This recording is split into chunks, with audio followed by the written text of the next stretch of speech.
CMR shopping mall మన height Nagar లో భాగ్యలతా కమాన్ పక్కన ఫిబ్రవరి 29న ప్రముఖ సినీ తారలచే గొప్ప ప్రారంభం. తెలంగాణ రాష్ట్ర ప్రభుత్వం తరఫున మహాలక్ష్మి ద్వారా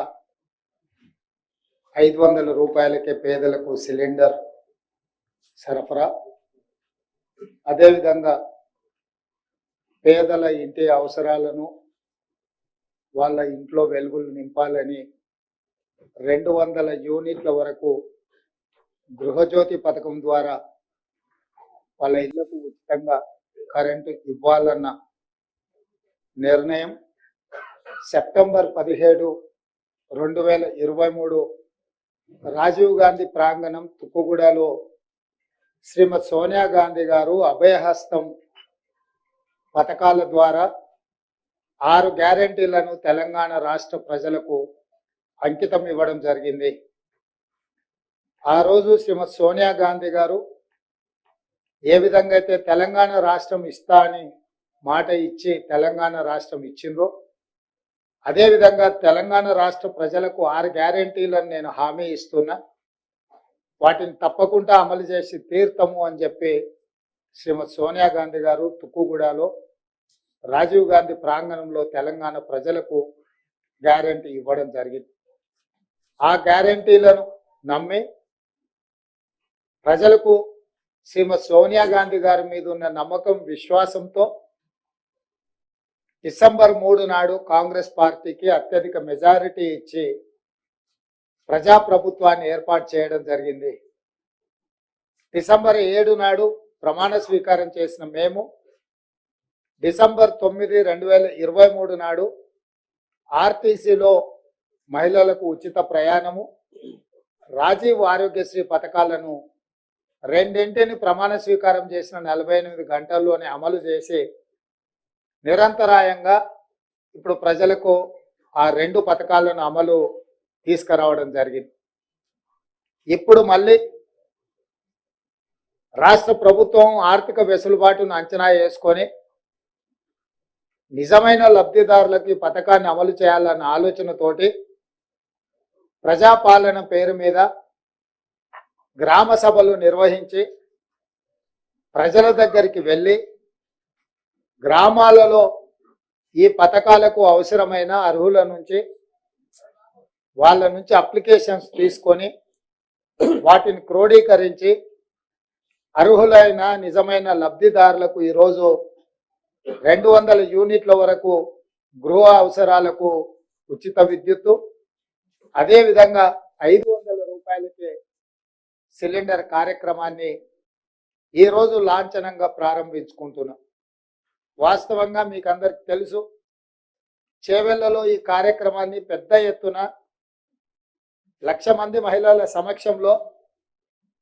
శ్రీమతి ప్రియాంక గాంధీ గారు కూడా సభకు హాజరయ్యి కార్యక్రమాన్ని ప్రారంభించాలి అని చెప్పి ప్రభుత్వం నిర్ణయించుకున్నది. కానీ నిన్న మహబూబ్ నగర్ జిల్లా స్థానిక సంస్థల ఎమ్మెల్సీ ఎన్నికల ప్రకటన రావడము, పాత ఉమ్మడి మహబూబ్ నగర్ జిల్లాలో ఉన్న మండలాలు వివిధ జిల్లాలలో ఉండడం వల్ల ఎన్నికల కోడ్, ఎన్నికల నిబంధనలు అడ్డు రావడంతో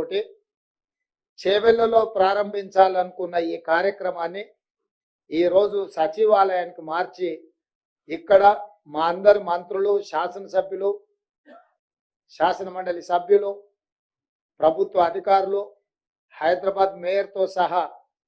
చాలామంది కార్యక్రమంలో హాజరయ్యి ఈరోజు లబ్ధిదారులకు లాంఛనంగా ఇక్కడ ఈ కార్యక్రమాన్ని ప్రారంభించుకుంటున్నాము. మీకు అందరికీ తెలుసు, కట్టెల పొయ్యితో కష్టాలు పడుతూ కన్నీళ్లు పెడుతున్న ఆడబిడ్డల కోసం దీపం పథకం ద్వారా కష్టాలు తీరవడానికి ఆనాడు శ్రీమతి సోనియా గాంధీ గారే పేదలకు గ్యాస్ స్టవ్ సిలిండర్ ఇవ్వాలన్న ఒక గొప్ప పథకాన్ని ఆ రోజు యూపీఏ ప్రభుత్వం తీసుకొచ్చింది. ఆనాడు సిలిండర్, గ్యాస్ పొయ్యి సిలిండర్ ధర 400 రూపాయలకే మహిళలకు అందుబాటులోకి తీసుకొచ్చి పేదల కష్టాలు తీరవాలని ప్రయత్నం చేసింది. కాంగ్రెస్ పార్టీ తర్వాత అధికారంలోకి వచ్చిన భారతీయ జనతా పార్టీ, నరేంద్ర మోడీ గారు దాదాపుగా సిలిండర్ ధరను 1,200 రూపాయలకు తీసుకెళ్లడం జరిగింది. ఆ ధరను తగ్గించాలన్న ఆలోచన రాష్ట్ర ప్రభుత్వం చంద్రశేఖరరావు గారు ఏ రోజు ఆలోచన చేయలే. కేంద్ర ప్రభుత్వం పెంచినా కొద్దీ తనకు కూడా జిఎస్టీలో ఆదాయం వస్తుంది, ఇతర ఆదాయాలు వస్తాయని ఆదాయ వనరుగా మాత్రమే చూసిండు తప్ప ఏదైనా సబ్సిడీ ఇవ్వడం ద్వారా సిలిండర్ ధరను తగ్గించాలన్న ఆలోచన ఆనాటి ముఖ్యమంత్రి గత ప్రభుత్వం ఎప్పుడు కూడా చేయలేదు. అందుకే 6 గ్యారెంటీలలో భాగంగా ఇచ్చిన మాట నిలబెట్టుకుంటూ భవిష్యత్తు ప్రణాళికలను రచించుకుంటూ ఈరోజు ఎన్నికల కోడ్ వల్ల ప్రియాంక గాంధీ గారి పర్యటన రద్దవడమే కాకుండా చేవెళ్లలో ప్రారంభించాలనుకున్న ఈ 2 పథకాలను సచివాలయంలో ఇప్పుడు ప్రారంభించుకొని ఇక్కడి నుంచి అక్కడ బహిరంగ సభకి వెళ్ళి మహిళల కళ్ళల్లో ఆనందం చూడాలి, ఆడబిడ్డలతో మేమందరం కలిసి ఈ ఆనందంలో భాగస్వామ్యం కావాలి అని చెప్పి మంత్రివర్గ సహచరులు అందరూ కూడా చర్చించి నిర్ణయం తీసుకొని ఈరోజు ఈ కార్యక్రమాన్ని చీఫ్ సెక్రటరీ శాంతకుమారి గారు ఇక్కడ ఏర్పాటు చేసి, అదేవిధంగా సివిల్ సప్లైస్కు సంబంధించిన అధికారులు, అదేవిధంగా ఎనర్జీ డిపార్ట్మెంట్కి సంబంధించిన అధికారులు చాలా రోజుల నుంచి వివిధ సంస్థలతో సంప్రదించి మాట్లాడి ఇది ఏమాత్రం పేదలకు ఇబ్బంది జరగకుండా పేదలకి పథకం సులువుగా చేరే విధంగా వాళ్ళు అన్ని రకాల చర్చలు జరిపి కేంద్ర ప్రభుత్వంలో అమలు జరుగుతున్న పథకాల నుంచి వివిధ రాష్ట్రాలలో జరుగుతున్న పనితీరును కూడా గమనించి అధికారులు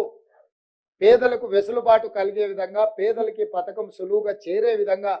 విధి విధానాలను నిర్ణయించి ఈరోజు ఈ పథకాన్ని ప్రారంభిస్తున్నాము. ఈ ప్రారంభోత్సవంలో మంత్రివర్గ సహచరులతో పాటు పాత్రికేయ మిత్రులు, పేదలు కూడా కొంతమంది లబ్ధిదారులు ఇక్కడికి రావడం జరిగింది. ఇది ఒక మంచి కార్యక్రమం. ఇంతకుముందే